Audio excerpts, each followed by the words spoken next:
Dua orang ini kan kompetitor. kamu yakin bener-bener nggak pernah nggak ada kompetitor, jangan-jangan ada yang nusuk dari belakang gitu. Kita nggak usah fokus ke kompetitor kita. Kita fokus aja ke tujuan kita.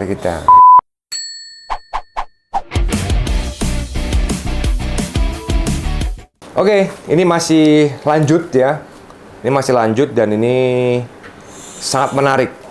Karena apa? Karena beberapa teman-teman juga dan juga kita tahu semuanya banyak sekali vendor-vendor yang bermunculan. Vendor lama masih ada yang gugur, ada juga vendor yang baru-baru yang katanya masih seumur jagung tapi sudah laris. Ada juga yang apa ya istilahnya mencuri, istilahnya tuh mencuri dapur, mencuri ilmu, mencari ya itu bahasa-bahasa semuanya ini dari beberapa curhatan-curhatan teman-teman di sini ya. Nah, ini kan karena banyak sekali vendor wedding, khususnya kita lagi ngebahas wedding ya, especially wedding nanti, tapi nggak apa-apa, ini juga bagi teman-teman yang di fotografi fashion atau mungkin konsentrasinya yang lain nggak ada masalah, ini sama aja gitu. Nah, masih sama ini teman-teman di sini dari teman-teman Wonosobo dan juga Banjarnegara. Nah, kenapa masih ada dua teman ini, yang satunya sudah kebetulan tadi pergi ke ini ya, ke rumah sakit jiwa. Nah, dua orang ini kan kompetitor. Karena kenapa disebut kompetitor? Karena sama di bidang wedding. Nah, ada yang ngomong kalau rezeki itu ada yang ngatur. Kita mau wedding sama-sama, tapi tetap kita tetap temenan. Nah, ini lip service di bibir aja apa di hati juga. Ya. Nah, ini kalian kan vendornya beda, daerahnya berbeda. Tapi berdekatan. Kadang marketnya juga sama.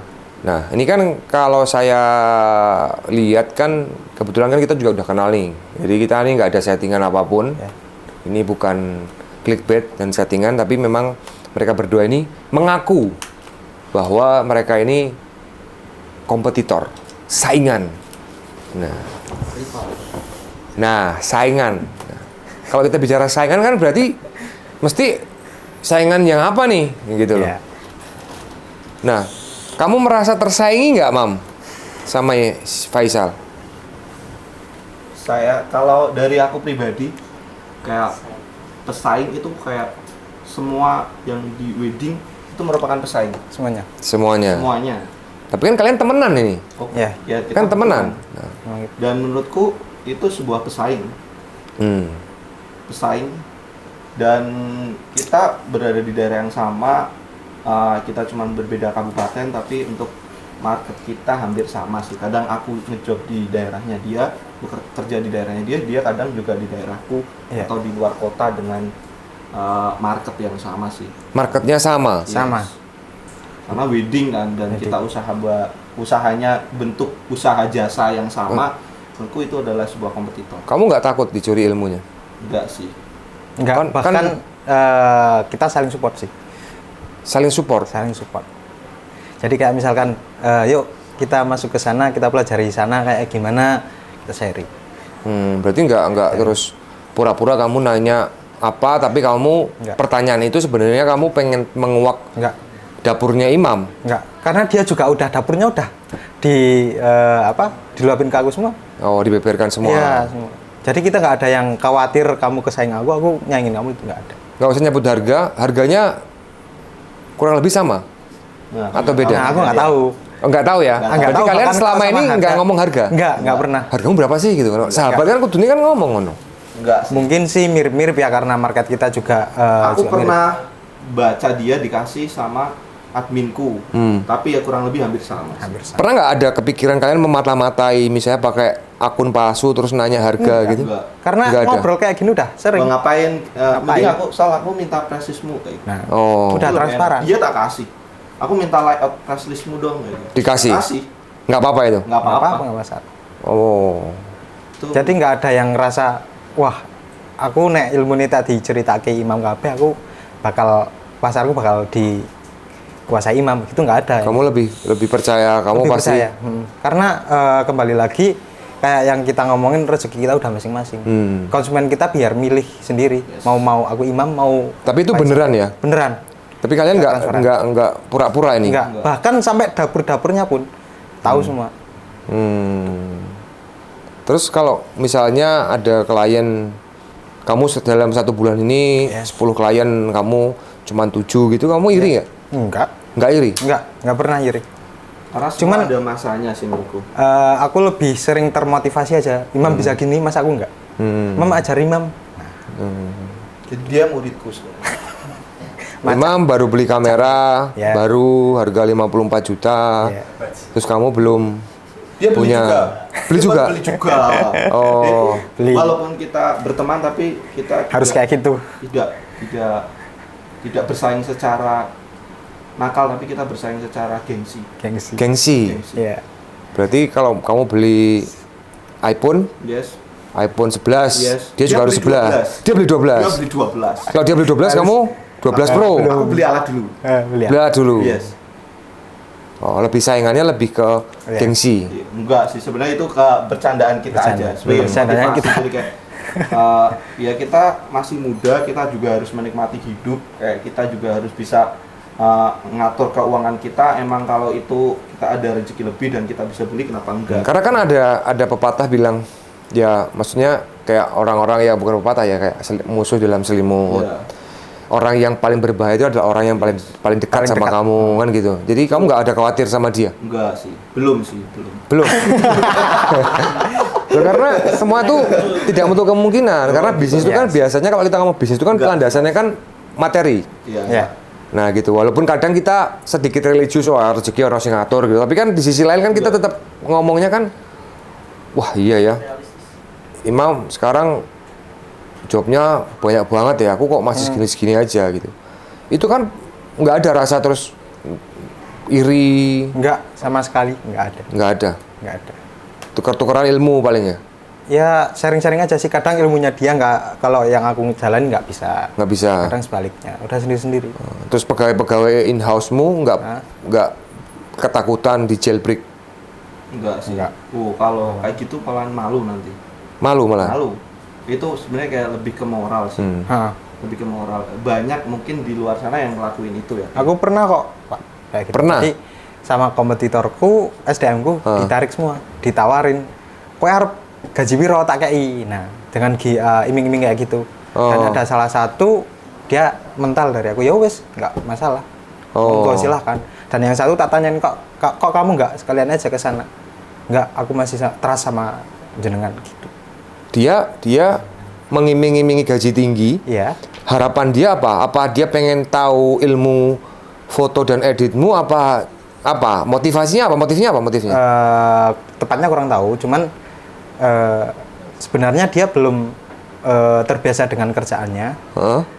Setelah 3 bulan kerja di aku, dia udah lincah ngedit, udah tahu trik-triknya mau diarahin kemana. Begitu dia tahu, dia ke sana. Entah sebelumnya udah direncanakan dia mau, katakanlah kasarannya dia mau disekolahin aku dulu. Kalau nanti udah bisa baru aku hire gitu. Nggak tahu juga.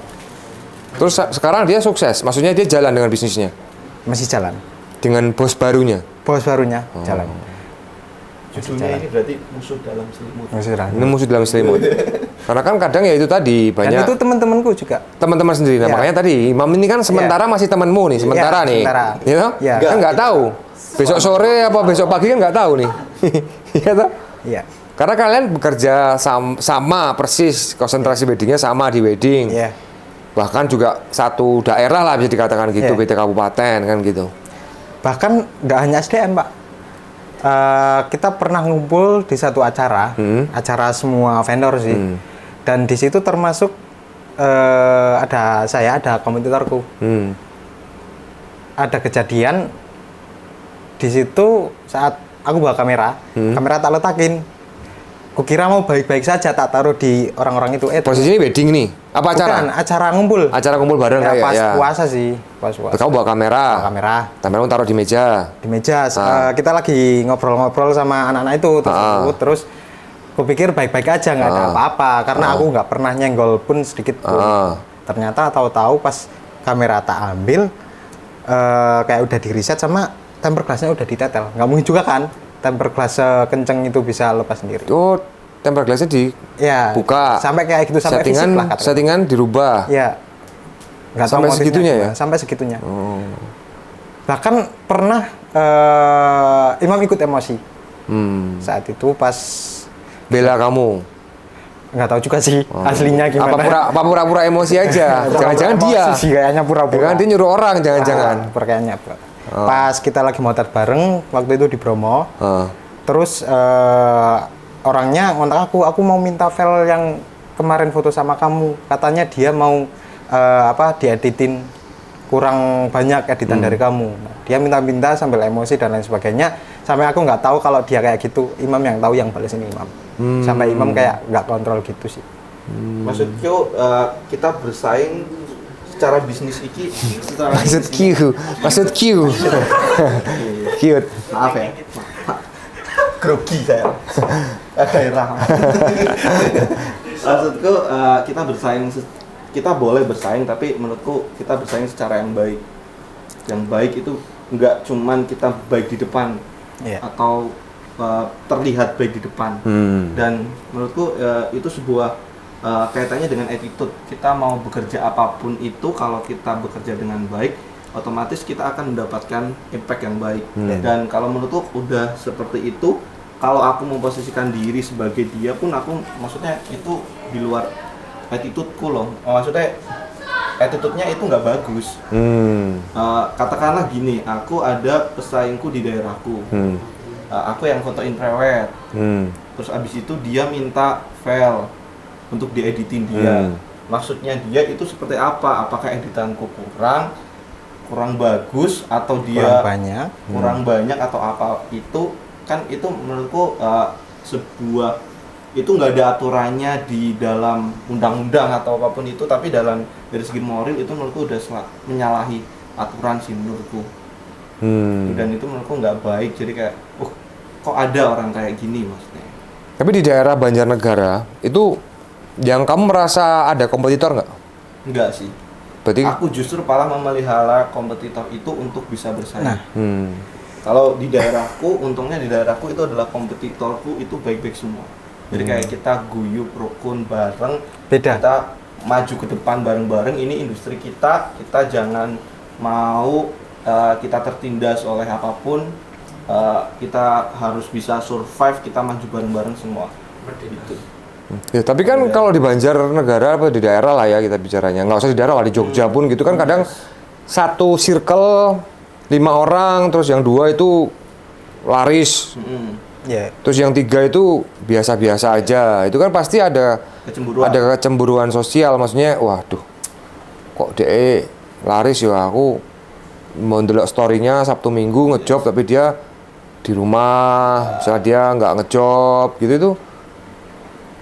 Kamu yakin bener-bener nggak pernah nggak ada kompetitor, jangan-jangan ada yang nusuk dari belakang gitu? Kalau menurutku sih enggak sih. Enggak. Kalau di daerahku aman sih jadi kayak kita. Atau segmennya kamu merasa paling tinggi di situ? Ya jadi kayak ada segmen seperti itu sih menurutku ada. Cuman menurutku kayak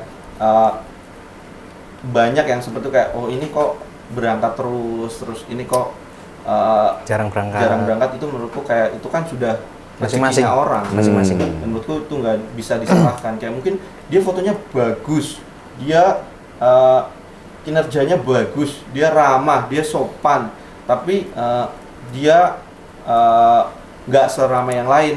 Nah, itu kan Tuhan yang ngatur, itu kita nggak bisa campur tangan soal itu. Tapi kalau dia melakukan segala cara untuk biar dia bisa scale up, itu menurutku yang salah sih. Karena ada ya yang kompetitor yang artinya dia menghalalkan segala cara. Yang penting aku nggak ada job nggak apa-apa, yang penting kompetitorku hancur. Ya, itu. Ada gitu juga kan? Ya, termasuk yang tak rasain. Oh, kamu ngerasain itu? Rasain. Wah. Makanya aku keluar aja sekalian. Kamu keluar sekarang gimana? Maksudnya aku rubah marketku yang tadinya marketku di situ, aku naikin lagi ke main-main ke kota tetangga. Tapi aku ngerasa banget ketika di Wonosobo itu emang bener-bener sudah tidak terkendali sih menurutku. Ya. Kayak Wonosobo. Ya, yes, di kotaku. di kotanya dia. Itu menurut pengamatanku ya, menurut pengamatanku. Jadi kayak aku dulu sering untuk weddingan di Wonosobo. Tapi untuk 1 tahun ini per akhir sampai awal tahun sampai sekarang itu pun aku bisa dihitung jari untuk pergi ke sana karena di sana sudah banyak vendor yang bagus-bagus dan dia menawarkan harga yang lebih menarik. Lebih menarik bukan lebih murah ya atau lebih apa? Lebih murah itu bahasa sopannya lebih menarik. 1.500.000 itu bisa jadi mahal kan? Oh, ada. Ada. Foto video. 1.500.000 bisa menjadi mahal. Ya. Itu prestis yang menarik. Kalau menurutku itu yang aku bilang sah-sah saja. Sah, nggak ada masalah. Itu selagi itu. Cuman balik lagi kalau aku saranin, menurutku alangkah baiknya kita ya memposisikan diri. Maksudnya, oke, kita boleh bersaing harga atau apapun itu, tapi pikirin ke depannya, apakah kita akan seperti ini terus? Apakah kita dengan kualitas yang bagus terus dia jual murah, ya pasti laris, pasti banyak peminatnya. Dengan koreksi, bukan harga murah tapi menggiurkan. Tapi saranku mending udah sih di situ aja biar sekalian kontras sama aku gitu.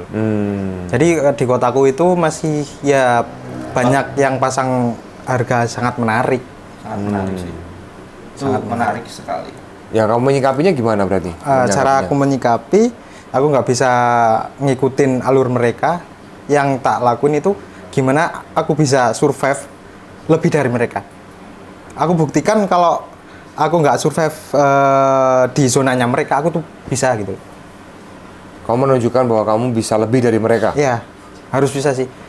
Dan itu pun mau nggak mau aku harus kayak gitu. Aku nggak mau nurunin harga, aku nggak mau aku sepi di situ. Ya udah aku putar otak gimana cara marketku lebih luas aja. Berarti di daerahmu, di kotamu itu kamu nggak punya kompetitor sekarang? Nggak. Ya banyak. Kalau kompetitor yang gimana dulu? Ya kompetitor yang menurutmu satu level dengan kamu. Artinya level dari mulai kekuatan brandnya, harganya. Kalau dari segi harga kayaknya nggak ada sih. Nggak ada. Kamu paling mahal atau paling murah? Nggak tahu juga. Harga. Balik lagi mahal atau mahal itu relatif. Okay. Aman aja. Aman. Tuh, jadi kita nggak usah nyalahin kayak yang tadi dibicarakan, nggak usah nyalahin keadaan di situ. Tinggal kita aja mau berpikir apa enggak. Biarin mereka begitu aja. Biarin mereka mau pakai harga berapapun, mau pakai cara yang sekeras apapun, mau menghancurkan kita, udah abaikan aja. Kita fokus aja ke tujuan kita, nggak usah fokus ke kompetitor, gitu sih. Mantap. Oke. Berarti kompetitor itu ada, bisa dibilang ada, tidak dibilang tidak, tergantung Anda menyikapinya. Tergantung, bahkan kompetitor bisa bikin kita lebih maju. Itu. Tanpa kompetitor kita pikirannya nggak bisa dipaksakan. Kita akan enjoy dengan zona nyamannya. Karena ada kompetitor, wah ini udah bisa ini, aku harus bisa. HP-mu di HP-mu, delok tulisannya apa? Nah ini ada, ini loh. Kompetitormu akan terus tumbuh dan maju tanpa menunggu kamu siap. Itu salah satu kata-kata dari Imajeni. Ini sampai dibuat wallpaper ya? Iya, sampai tak buat wallpaper. Berarti kamu juga nggak menganggap Imam kompetitor ya? Nggak, ini apa ya? Pasangan. Cuman yang aku rasain emang jujur ya, aku paling nyaman sejauh ini. Bahaya ini. Seneng. Bukan nyaman sih, maksudnya emang yang the real teman itu cuma Imam. Kamu dikasih duit berapa? Enggak sih. Enggak ya? Aku realistis aja. Emang kenyataannya gitu. Yang lain teman-teman pada udah tahu ninggalin aku, Makanya pura-puranya ada yang teman tuh pura-puranya muji-muji di depan, tapi aku muji-muji di depan. Tapi di belakang juga muji-muji. Enggak juga. Enggak sih.